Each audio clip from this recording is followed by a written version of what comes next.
Good morning student. आज हम class second lesson first सैरिंग वर्डन को इसका हिंदी में एक्सप्लेन करेंगे। इस स्टोरी में 3 कैरेक्टर हैं। वन है वॉशरमैन। वॉशर मीन्स मतलब धोबी। Horse and a donkey. चलिए तो let start a story. Was there leader washerman named Bhima. इसी समय एक वॉशरमैन मतलब धोबी, भीमा नाम का धोबी रहता था। He had a donkey and a horse. उसके पास डंकी, गधा और एक हॉर्स था। A donkey carried clothes to the pond and back to his house. Donkey जो था वो क्या काम करता था? वह उसके कपड़ों को पॉन्ड मीन्स तालाब तक ले जाता था और वापस उसके घर को लाता था। The horse carried Bhima to the market and back occasionally. जो हॉर्स था उसका क्या काम था कि वह अपने भीमा जो था उसका ऑनर मालिक जो था उसका, वह उनको कभी कभी मार्केट लेकर जाता था और वापस लाता था। The donkey walked much harder than the horse. जो डंकी था वह हॉर्स की अपेक्षा ज़्यादा वॉक करता था। On a bright sunny day, Bhima was going to the pond with donkey.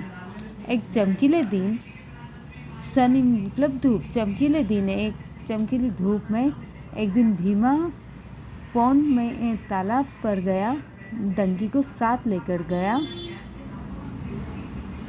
He took the horse along to give it a drink of water. वह horse को भी साथ ले गया कि उसे भी पानी पिला देगा। The donkey was carrying a heavy load of clothes.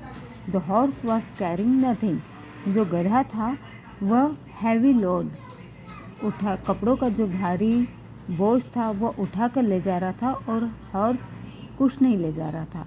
The load was unusually heavy and the donkeys back was hurting.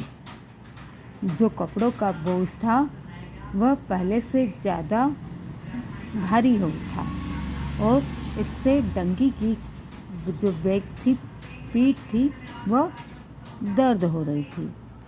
When the pain became unbearable, the donkey said to the horse, "This load is too much for me, brother. Please take some of this load on your back." जो donkey था, गधा था, उसे वो दर्द असहनीय हो रहा था। तब उसने हॉर्स से कहा कि this load is too much for me. यह लोड बहुत ज़्यादा है मेरे लिए, ब्रदर भाई, प्लीज़ मेरा थोड़ा सा लोड तुम ले लो। The horse replied somewhat rudely, why should I. जो हॉर्स था उसने रूडली रिप्लाइड किया, उत्तर दिया कि मैं क्यों? I am here only to carry a master to market. उसने कहा कि मैं यहाँ पर क्या काम वर्क करता हूँ कि जो अपना मास्टर है उसको मार्केट ले जाने का और लाने का काम करता हूँ। The proud horse continued on his way. The day was getting hotter as the day went on. अब क्या था कि जो हॉर्स था वह कंटिन्यू प्राउड फील करते हुए जा रहा था, अपने रास्ते पर चल रहा था। और दिन जैसे ही तेज हुआ, धूप तेज हुई, गर्म हुआ दिन, जैसे बीतता गया धूप तेज होती गई, गर्म होता गया दिन। The donkey felt totally exhausted. जो डंकी था वो बहुत ज़्यादा दुखी हो गया था, उसको बहुत ज़्यादा उससे पेन फील हो रहा था। जो डंकी था वो बहुत ज़्यादा थक चुका था, वह बिल्कुल ही थका हुआ महसूस कर रहा था। He was but almost dragging himself. वो अपने आप को बस खींचते हुए ही जा रहा था और हम्फ जैसी आवाज़ निकल रही थी। जब डंकी ज़्यादा थक गया, गधा ज़्यादा थक गया, तो उसके मुंह से हम्फ जैसी आवाज़ निकल रही थी। The donkey tried to move,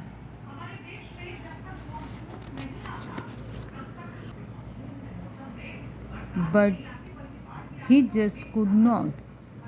Dunki अपने आप को आगे बढ़ाने की पूरी कोशिश कर रहा था, परंतु वह आगे नहीं बढ़ रहा था. The poor donkey collapsed to the ground.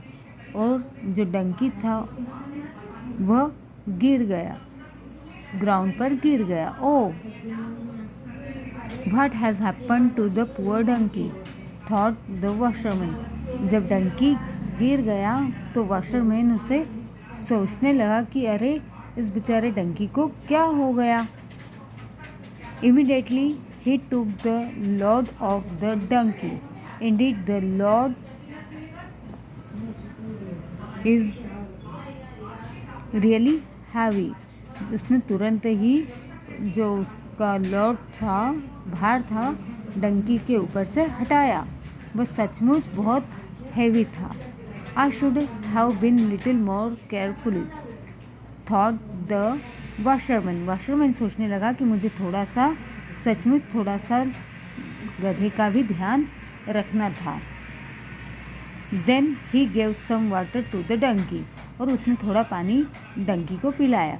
The donkey felt better now. और डंकी अच्छा महसूस करने लगा. The washerman then picked up the bundle of cloth from the back of the donkey and placed it on the horse back.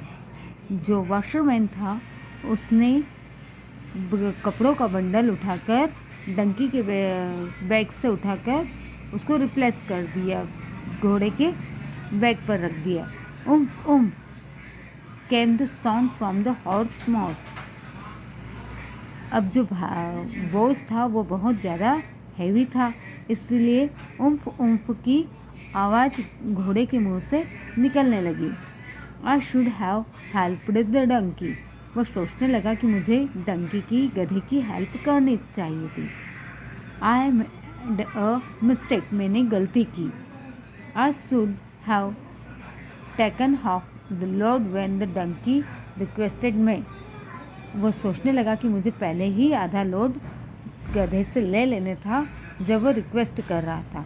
Now I realise sharing burden is easier. उसे अब एहसास होने लगा कि शेयरिंग बर्डन जो है, बोझ का बंटवारा आसान होता है. The horse carried the heavy load of clothes for the remaining distance.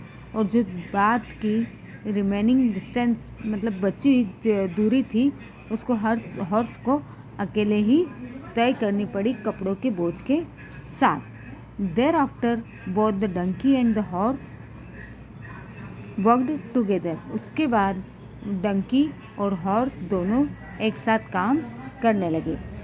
So guys, इस स्टोरी से हमें यह मोरल मिलता है कि हमें किसी भी, अगर हमारे ऊपर बोझ है तो उसको हम शेयर कर सकते हैं.